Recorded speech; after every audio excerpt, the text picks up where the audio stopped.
Madhava Kunja Vihari Jaya Radha Madhava Kunja Vihari Gopi Jana Vallabha Girivardhari Gopi Jana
His Divine Grace, A.C. Bhaktivedanta Swami Shri Prabhupada Ki Jai, Gaur Bhakta Vrinda Ki Jai, Gopimandan.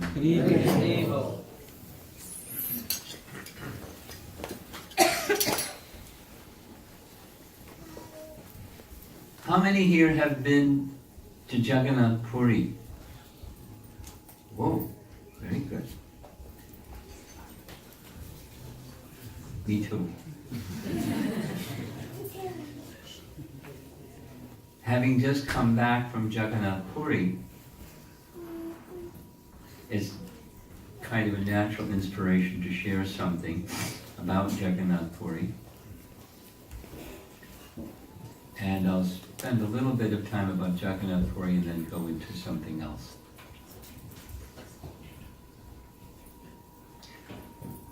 There's an area of Jagannath Puri besides the Gundicha temple that is known by the local people and by Bhaktisiddhanta and others as being Vrindavan. The relationship between Jagannath Puri And Vrindavan is not exactly the same, but not the same either. It's Purushottam Kshetra. Skanda Purana describes it. It's so non-different than the Supreme Lord. It bears his name, Purushottam Kshetra. But the mood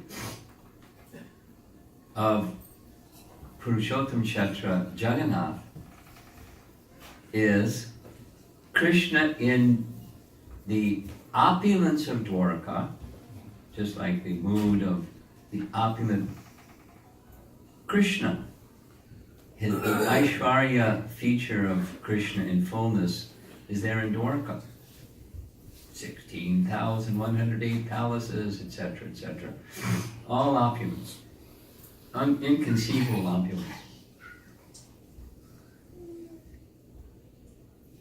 But while in Dwaraka, Krishna is missing the loving associates in Vrindavan.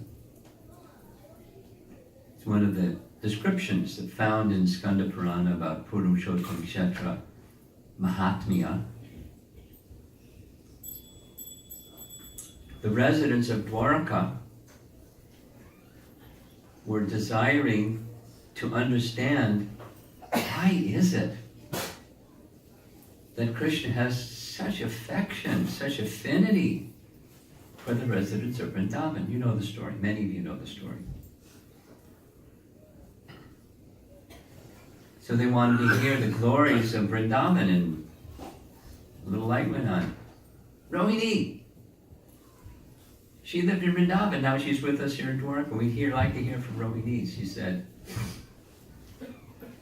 I won't be able to narrate the glories of Vrindavan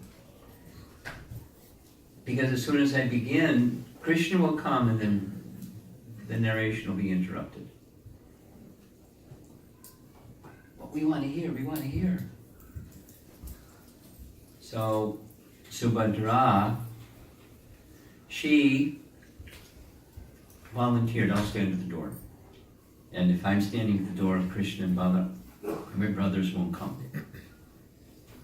So she stood at the door, and Rohini started narrating the pastimes and the loving dealings of the residents of Vrindavan. Amnish and Krishna came running to hear.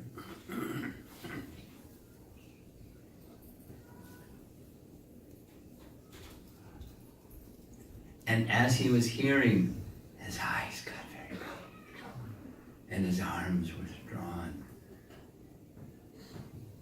And Narada was in the group, and I see.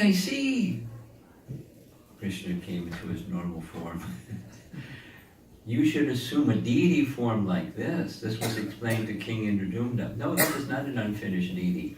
This is Krishna.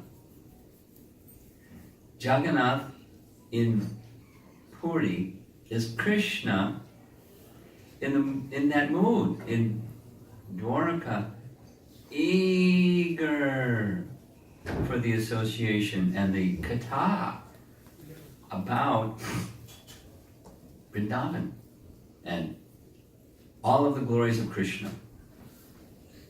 And particularly the glories of Krishna and his loving associates in Vrindavan. That's Jagannath. And that's Jagannath Puri. And a part of Jagannath Puri that's covered Vrindavan, Gupta Vrindavan, is in the area where Bhakti Siddhanta Saraswati Thakur made his bhajan kutir and spent just before his departure, the final years of his life, near the Tota Gopinath temple. Tota in the local language means garden. So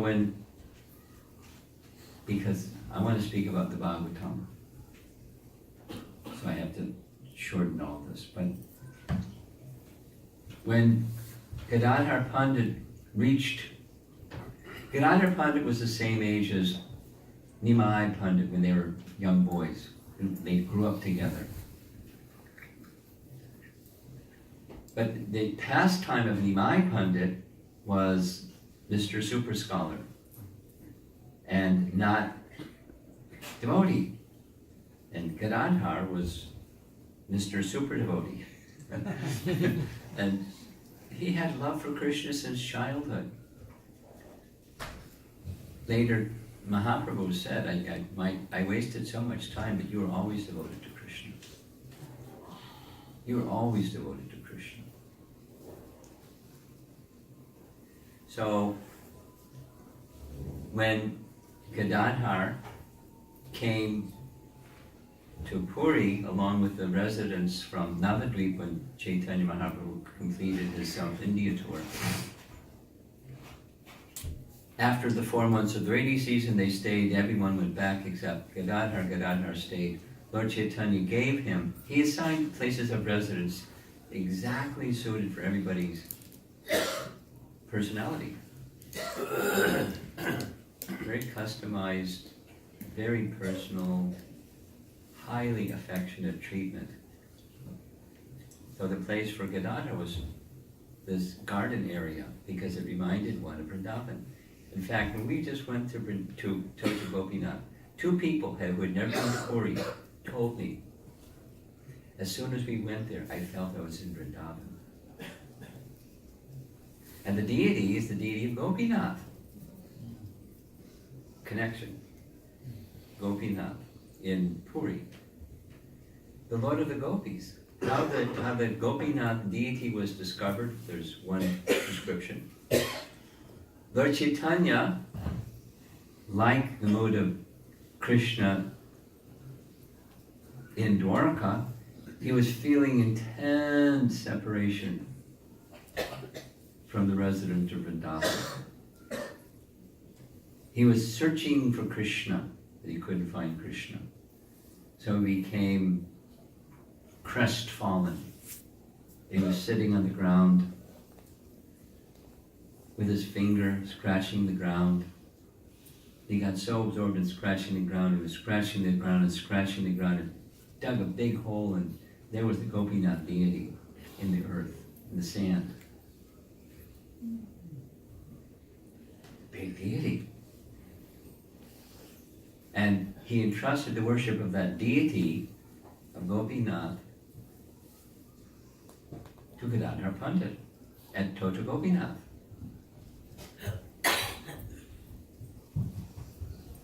Very ancient deity, very beautiful deity. They don't allow pictures, but we got some pictures, so we'll tell you how we got them. And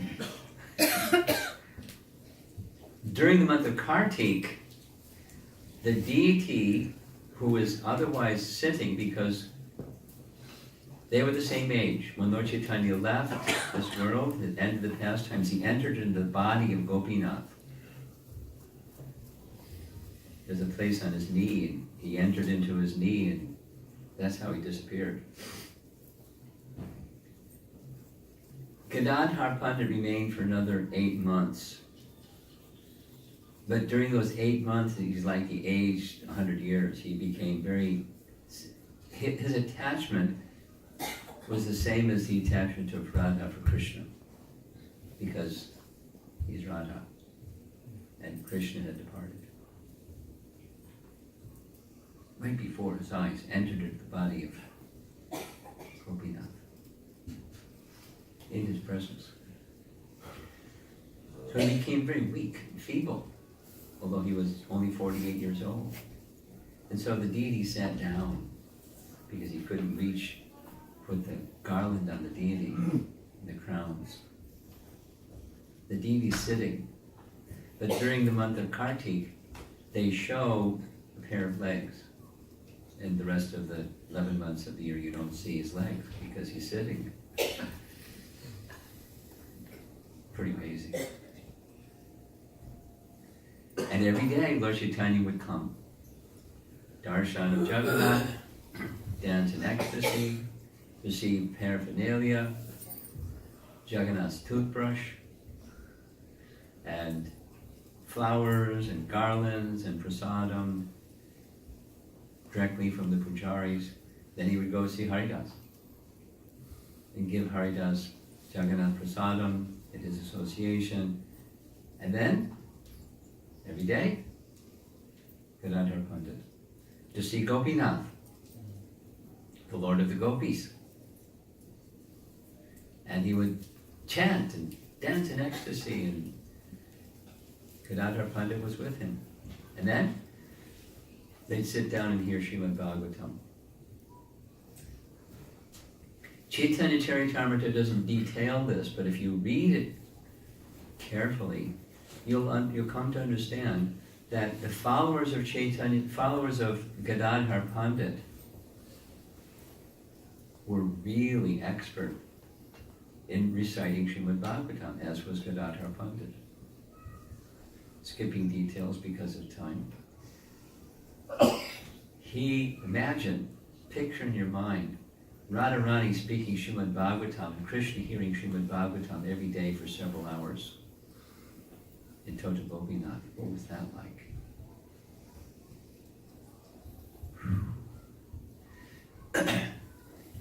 And amongst the favorite passages, Lord Chaitanya liked the story of Dhruva Maharaj and Prahlad Maharaj. Now, anybody that knows a little bit about Bhagavad Purana knows those stories.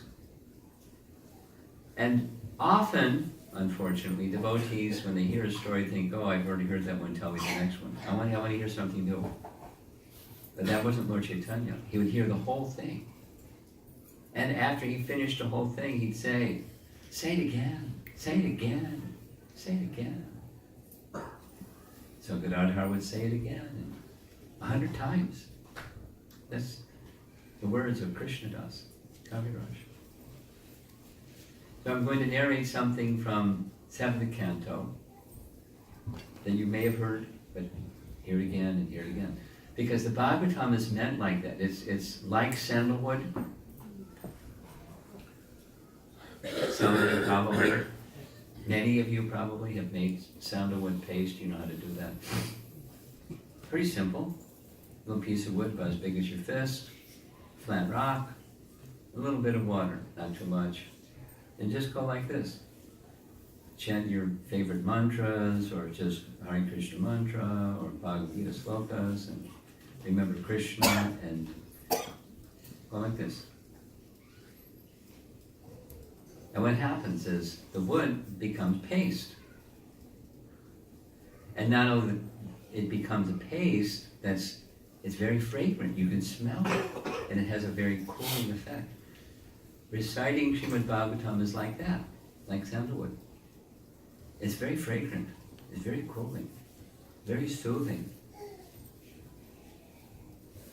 It's worship of Krishna through sound, because the Bhagavatam is Krishna. Padma Purana says the Bhagavatam is the literary form of Krishna. Krishna departed and the Bhagavatam appeared. The literary form of Krishna is how we can access Krishna in this age. And you just do this. Just hear the sound. Vibrate the sound, hear the sound. What to speak of Gadadhar Pandit and Chaitanya Mahaprabhu.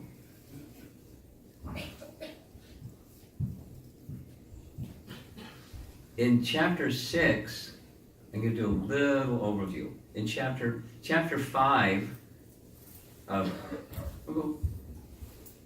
chapter 1 of Canto 7, the whole 7th canto is a narration by Narada Muni to Maharaj Yudhisthira.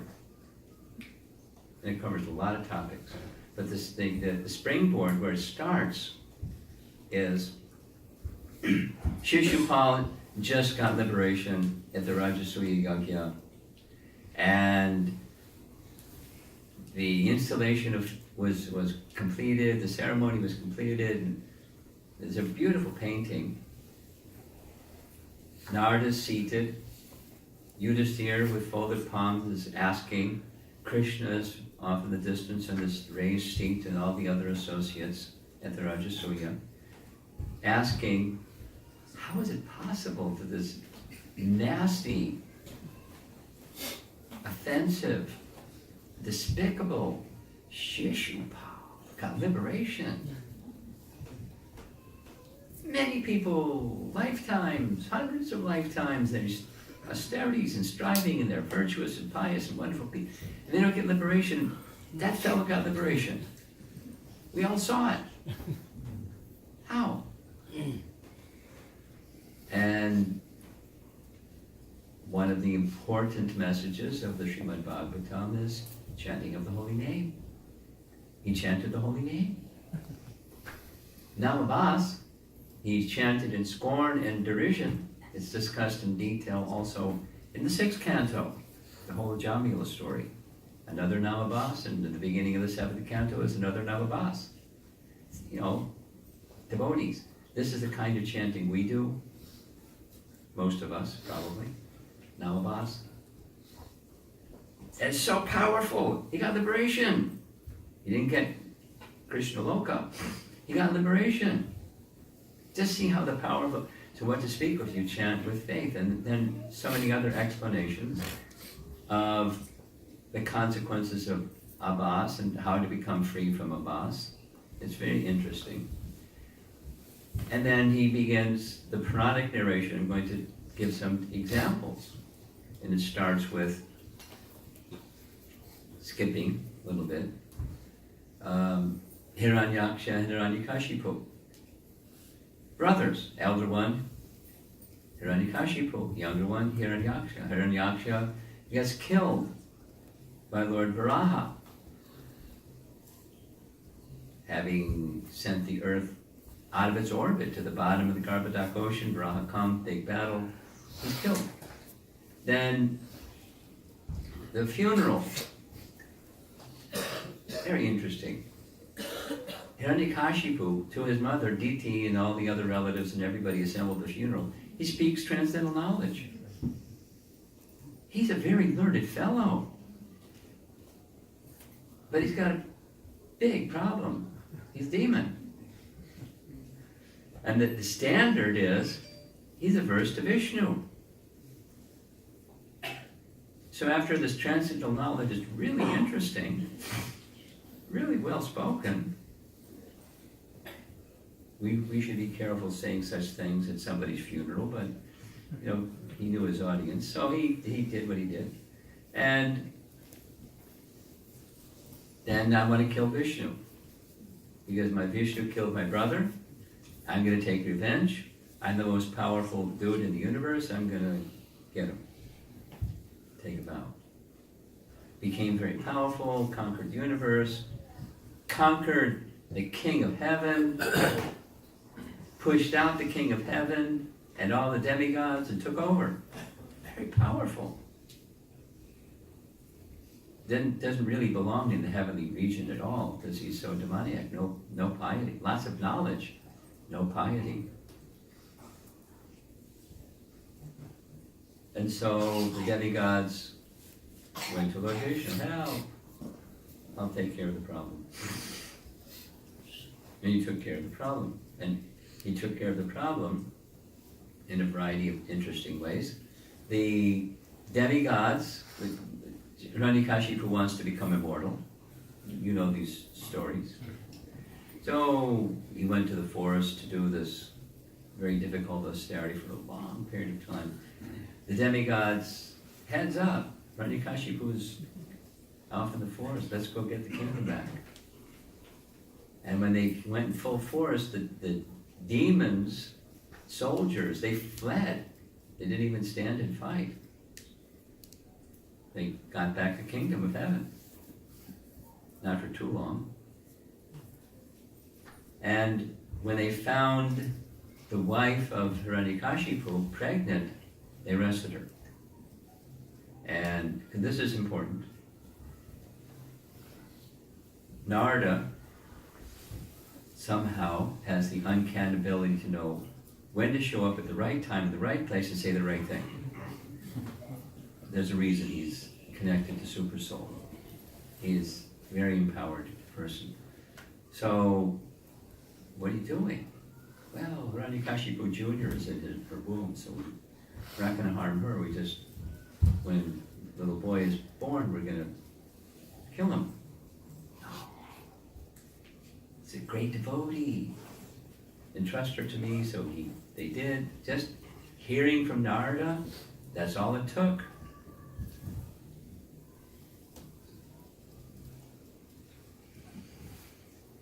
Took her to the ashram. She made a request. Please give me this benediction that my son will not be born until my husband comes back from the forest with his austerities. So the benediction was given. And he spoke transcendental knowledge.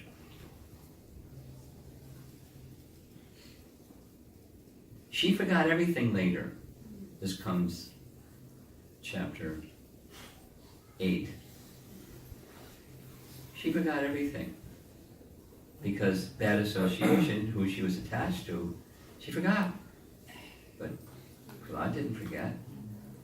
He had received from Narada the means of achieving spiritual perfection. He achieved spiritual perfection by hearing and then remembering what he heard and living by what he was remembering.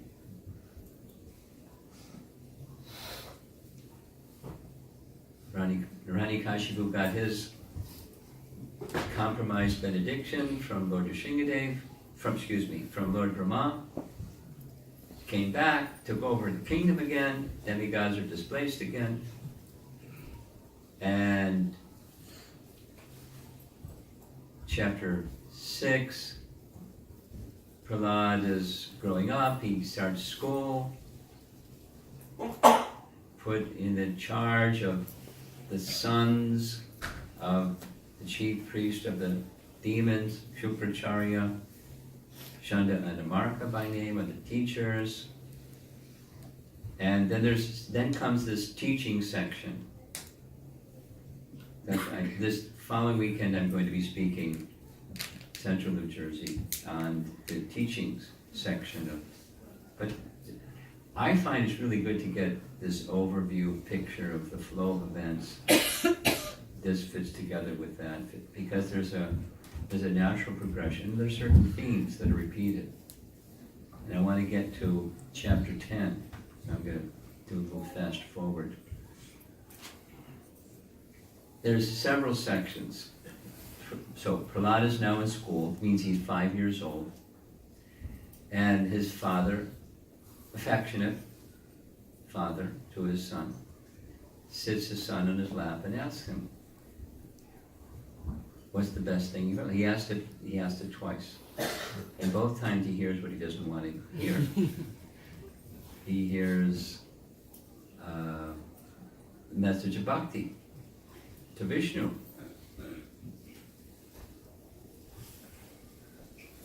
And when he hears from Prahlad, he becomes angry and reaches a wrong conclusion. He speculates and says, this boy has been polluted. Somebody got into the school and gave bad association. Because one develops knowledge and one develops qualities according to association. Very important spiritual principle. Sangat sanjayate kama. We develop qualities like those with whom we associate. So if someone got into that school and spoiled the boy, Shanda and Amarka, make sure no one gets in and spoils this boy further.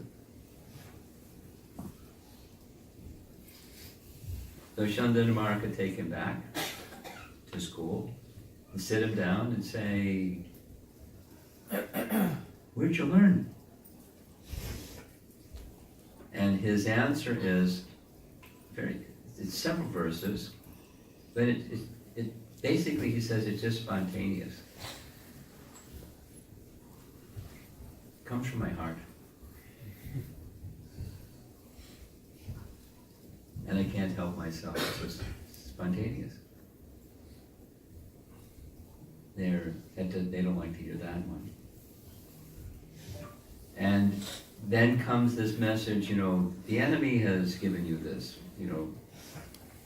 friends and enemies. There's several sections. Those in the bodily conception of life, several sections saying the same thing, different terms, but same message.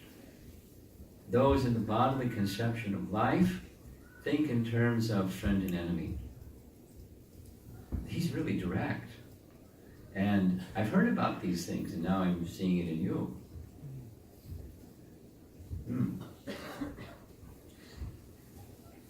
Some time passed, Radhikashipu invites his son, sit on his lap. What's the best thing you learned?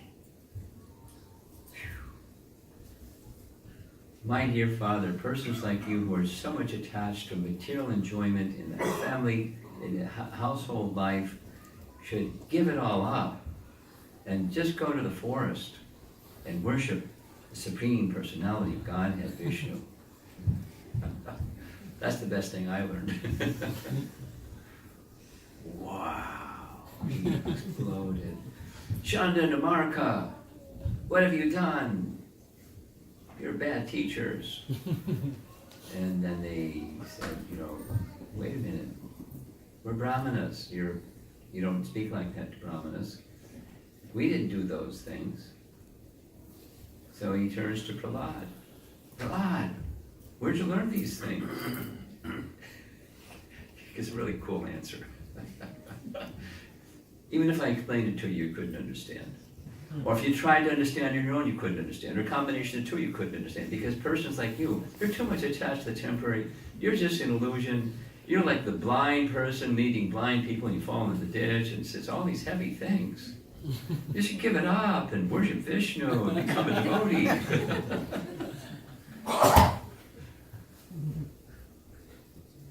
He's not my son, he's the enemy. Because one who's devoted to the enemy is the enemy. Friends and enemies, right? Kill him. They try to kill him. Too many ways. And it doesn't work. Nothing works. There's the different ways. And so, interestingly, he becomes sad, morose. Chanda and Amarka can see on his face, in his mood, he's the terrorist of the universe is sad. So they go and console him. Look, he's just a little boy, he's only 5 years old, he'll get over it. We'll teach him, good stuff, divide and conquer, and all those things, really important things. And just, we'll do our best. He tried everything. Then comes this wonderful section where it's chapter 7, I believe. Chanda and Amarka, they're back. Now he's back in the classroom after he did work to try to kill him. Back in the classroom. One day, Chanda and Amarka leave the classroom.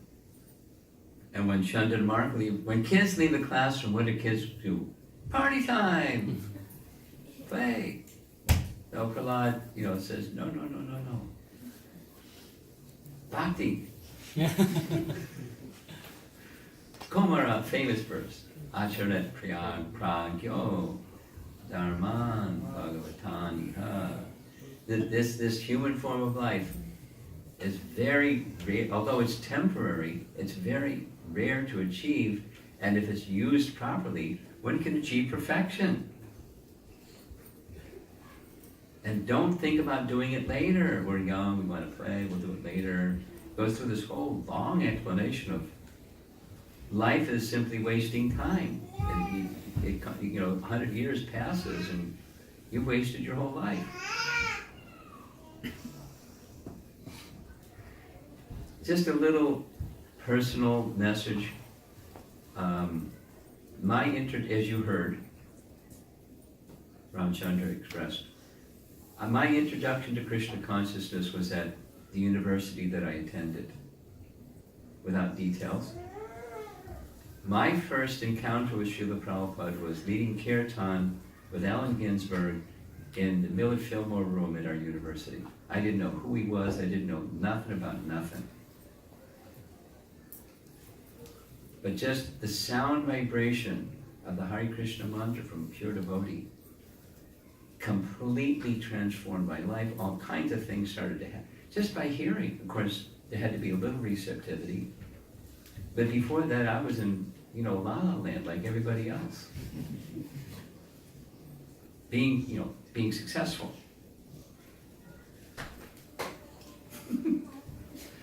Being successful. I didn't even know who I was. Being successful. I didn't know what the goal. I didn't know what was important. I didn't know what my convictions were. I didn't know nothing. I was being too busy being successful.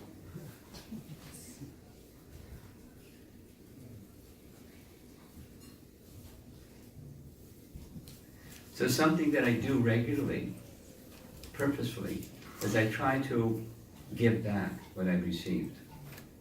And one of those endeavors is visiting universities. If I describe to you what my schedule's like to visit universities, you'll go, you nuts. But one of the messages I share, not every place, but when it seems right, that there's one message I want to pass on to you. Whatever else you don't remember, that's okay. Remember this one.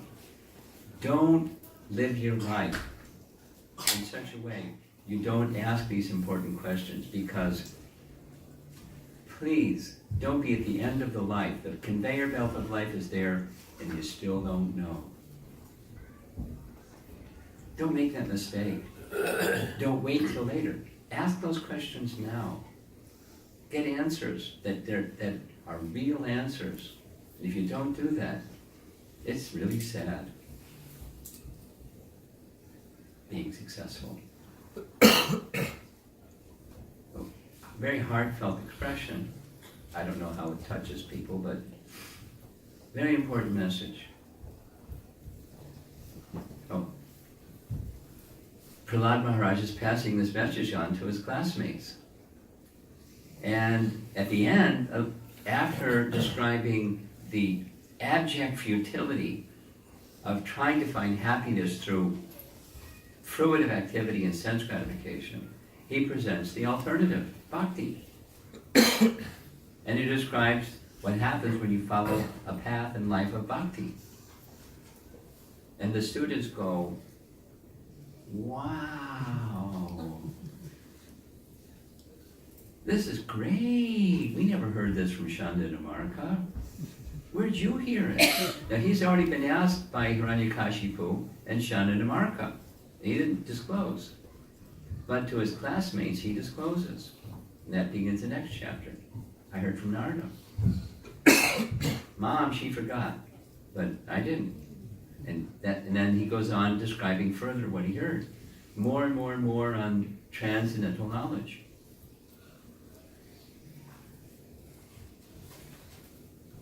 And it ends up, they have kirtan, dancing in the classroom. And Shandamarka come back. What? They didn't say anything, they just went to Hiranyakashipu. Hiranyakashipu, Prahlad is polluting all the classmates.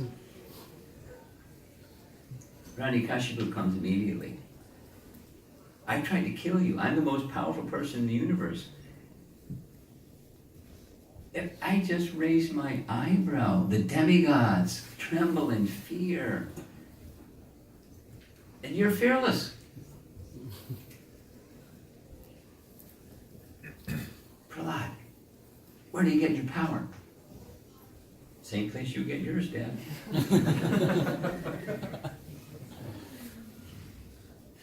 Where's that? Vishnu. Oh! Where is this Vishnu? He's everywhere. Ah! Look at this pillar. You know, because it's every Shingade's appearance, we have the same drama.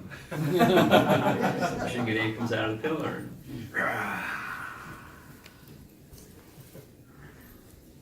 And he kills Hiranyakashipu, he kills all the soldiers in this big bloody mess, and the demigods, when it's all over, they beautiful prayers, eloquent prayers, and you study them carefully, you come to find out a lot about the personalities of the persons who are offering the prayers, because there's different relationships. We're all individual, and they have different positions in the universal math affairs, and they have a specific personal regard for the source of everything. It's their relationship with him. Still angry. So they offer Prahlad, he appeared to protect you, you go. And chapter 9 is his prayers. That's what we spent the whole 35 hours just discussing that one chapter. And at the end of the chapter, Lord Nrsingadev, besides being calm, he's very pleased. Very pleased. And he offers some benediction. And then I'm going to read 10 verses. This is the punchline of this evening's presentation, along with this kind of overview picture. Because in the introduction section of chapter 6, Prabhupada writes that Prahlad Maharaj, by hearing the pastimes of Prahlad Maharaj and hearing the teachings and the prayers of Prahlad Maharaj, one can learn the ways of pure devotional life. His teaching is a teaching of pure devotion. That's why you want to hear it again and again, because we need some scrubbing power. Just like when we chant again and again, not just say one name, that's it. Liberated. We chant more than one name because the heart is very contaminated. And we're attached to our certain favorite contaminations of heart, unfortunately. Now, some of them we let them go, but some of them we're really attached to. We have to chant again and again. Bhakti Sandarbha. Daily, over a prolonged period of time, with faith. And where do you get that faith element? You can do mechanically daily and for a period of time, but where do you get the faith? It comes from mercy. The mercy comes through sound vibration. This Bhagavatam is such mercy. That's why we like to read it, we like to discuss it, we like to do this like sandalwood, particularly in the association of like-minded persons, devotees. So we have temples to engage together in Krishna Katha. Once Prabhupada said, many of our Hare Krishna temples, there were previously churches that were empty. And now there's Hare Krishna temples and they're full of life. What's the difference? Place of worship and place of worship. It's where there's life. Life attracts life. And that life is Krishna Katha together, and Kirtan, and our devotional activity. Not on the platform of friends and enemies, on the platform of we're worshippers of Krishna. Because this other program is the material consciousness doesn't hold its position in the spiritual arena. Doesn't belong there.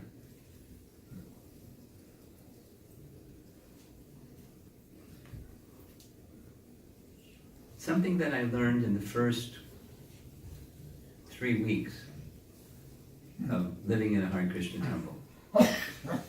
It's relevant. Bhakti is powerful. Bhakti cleanses. And you better watch out, because if you have an attachment to some impurity, Bhakti cleanses, and the impurity is going to get washed out. If it gets washed out and you're attached to the impurity, then you go too. So, it's not a intimidation, fear message. It's a glorification of the Bhakti message, and Bhakti requires that we let go of things that don't belong in the house of Bhakti, in the realm of Bhakti, in the realm of devotion. Because Bhakti is pure, and this receiving of mercy and nurturing of faith comes through proper hearing and not making offenses as we proceed on the path of Bhakti. So,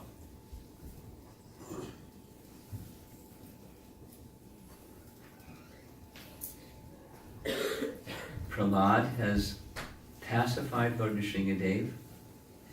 Lord Nrsingadev is very pleased. He's offered benedictions. And here comes Prahlad's response. 10 verses. Just read the verses, the translations.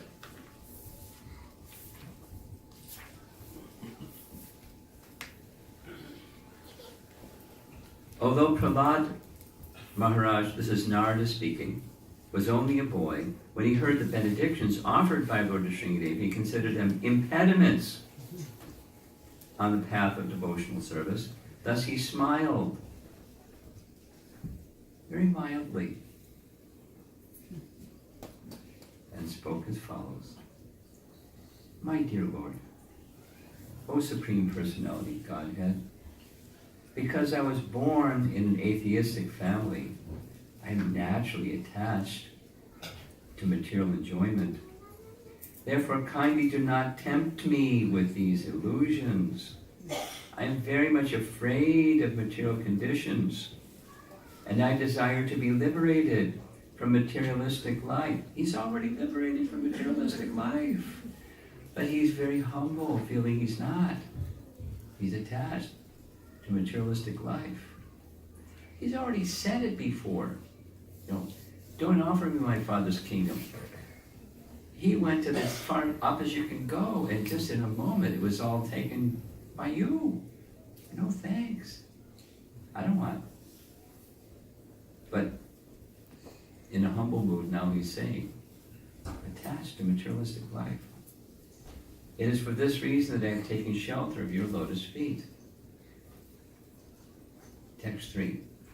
Oh, my worshipable Lord, because the seed of lusty desires, the 5-year-old boy, which is the root cause of material existence, is within the core of everyone's heart.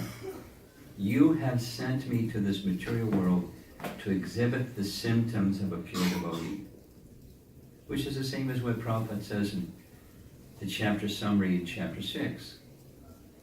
He was sent to teach the way of pure devotional service. Sent means he's a Vaikuntha Vasi. He's a resident of Vaikuntha. Come to this world to teach, to exhibit the symptoms of a pure devotee. Well, of course, exhibit the symptoms includes his teaching, but how he responds to adversity and how he responds to all kinds of things. And how he's filled with compassion, not filled with retaliation and resentment, filled with compassion. It's very powerful. Now, this is the Bhagavatam version. I'm going to just go over here for a moment. Hari Bhakti Vilas, which is another one of our exalted Vaishnava scriptures, is written by Sanatana Goswami, and in the section where he's describing Ekadasi, today's Ekadasi, right? So in describing the glories of Ekadasi, he makes reference to a scriptural passage where, from the Puranas, where Prahlad is asking Lord Nrsingadev, how did I get this exalted position having been born in a demoniac family? The response, Lord Nrsingadev says, in your previous life you were a Brahmana. But you were a neglectful Brahmana by birth, and skipping to keep, because the clock is ticking. You got involved with a bad woman. And you were cohabiting with this bad woman and left behind all your Brahminical upbringing, and kind of like a Jamila. Kind of like that. And there was some disagreement between you and this lady, and so you got really upset and you fasted for the whole day and all night long. It was a Ekadasi. And she also fasted, she was also upset. So you got Unknowingly you got the benefit of observing Ekadasi. Just see how powerful Ekadasi is, and therefore that's entitled you to take this birth and get all this mercy. You just observed Ekadasi, even unknowingly. And the lady, she became an Apsara, then she went back to Godhead. So you're going to go back to Godhead too. Just keeping it short. So that's a different description. Previous life he was a Brahmana. Here in the Bhagavatam, chapter 10, he was sent from the spiritual world. It doesn't say from the spiritual world. He was sent to teach to exhibit the symptoms of one who is a pure devotee, and he does it. His example is the standard of pure devotional service. We're not there. We do not imitate, but he's the standard. Very powerful, very inspirational. Just the sound vibration is elevating. That's why we're doing this. Next, 4. Otherwise, O my Lord, O Supreme Instructor of the entire world, you are so kind to your devotee that you could not induce him to do something unbeneficial for him. On the other hand, one who desires some material benefit in exchange for devotional service cannot be your pure devotee. Indeed, he is no better than a merchant. The Sanskrit word is vanik. You know that word. Who wants profit in exchange for service. So I'm not like that, and you're not like that. So please don't ask me to take a benediction like it's some business deal. A servant who desires material profits from his master is certainly not a qualified servant or a pure devotee. Similarly, a master who bestows benedictions upon his servant because of a desire to maintain a prestigious position as master is also not a pure master. No. Lord Shangadeva is not offering benedictions because he wants followers. He's offering benedictions because of his love and reciprocation of love. He wants, oh my Lord, this is one of my favorite verses in this whole section. I am your unmotivated servant and you are my eternal master. There is no need for our being anything other than master and servant. You are naturally my master and I am naturally your servant. We have no other relationship. Now, Prahlad achieved perfection. We know this from Rupa Goswami's teachings. There are 9 processes of bhakti, and Prahlad, perfection. Not like on the path. Perfection. Just by remembering him. That remembrance came as a result of his association with Narada and his receiving those teachings of Narada within his heart and living them. Always remembering. Smartavya satatam Vishnur. Smartavyam najata chit. He exhibits it. And the qualities. So, looking at the clock, I have to finish. Oh, my Lord, best of the giver of benedictions, if you would all want to bestow a desirable benediction upon me, then I pray from your Lordship that within the core of my heart there be no material desires. And he's not a Buddhist. Because Buddhism teaches become desireless. He wants spiritual desire. He wants shelter, he wants service, he wants remembrance, he wants bhakti, but no material mix in with it. He wants pure bhakti. Oh my Lord, because of lusty desires from the very beginning of one's birth, the functions of one's senses, mind, life, body, religion, patience, intelligence, shyness, opulence, strength, memory, and truthfulness are vanquished. 2 more verses, and we're done. Oh my Lord, when a human being is able to give up all material desires in his mind, he becomes eligible to possess wealth and opulence like yours. Doesn't become the enjoyer of those things, but he's capable of receiving. It's one of the four kinds of Vaishnava liberation. Opulence is like the Lord. But the Lord doesn't make the mistake of giving those opulences to people who have materialistic consciousness. One who's free from that material consciousness is eligible to receive unlimited. Then the final verse. O my Lord, full of six opulences, O Supreme Person, O Super Soul, O Supreme Soul, Killer of all miseries, O Supreme Person, in the form of a wonderful lion and man, let me offer my respectful obeisances unto you. So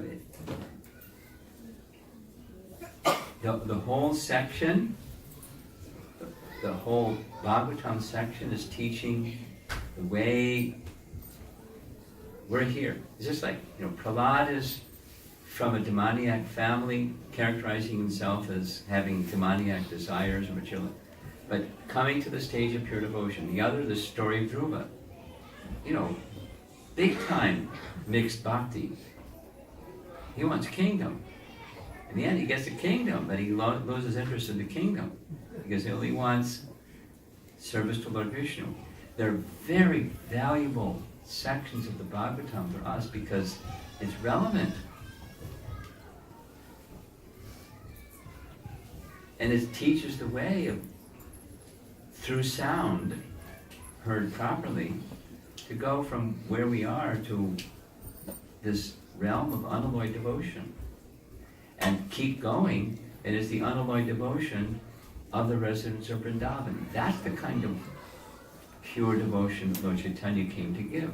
He came to give pure devotion in the mood of the residents of Vrindavan, simply through the chanting of the holy name, supported by this wonderful sound vibration or teaching of Srimad Bhagavatam.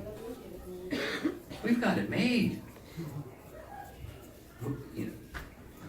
And it's not because of our past piety. That's a mistake. Whether we're pious or not pious. It's not, you can't stack up piety and get bhakti. It's a misunderstanding.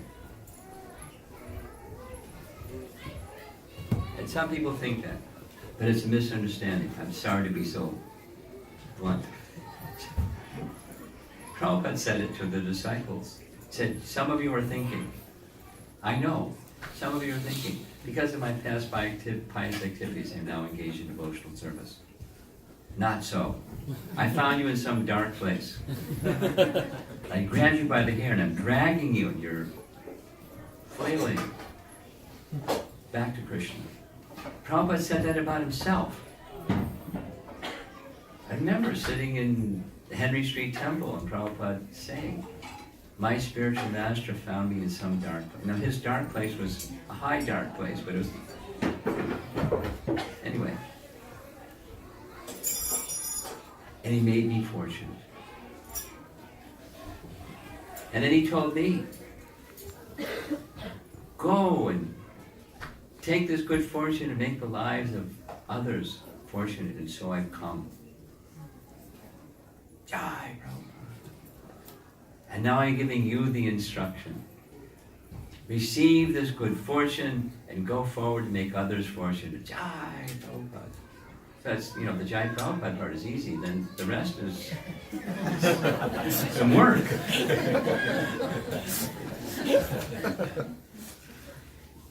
But the way, how to get there,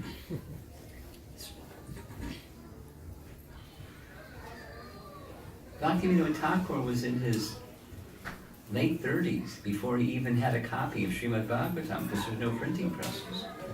For us, it's like, we got somebody standing up here and saying, who wants to sponsor a Bhagavatam set?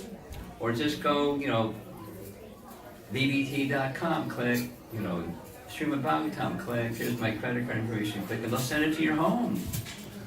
It's made so easy. We're so lazy. misguided and unfortunate, and always disturbed. We're so fortunate. Receive this good fortune with open hearts through sound. Come regularly to the temple, worship the deity, take prasadam, and hear the message of, and kirtan, and hear the message of Srimad Bhagavatam. Grantaraj Srimad Bhagavatam ki jai.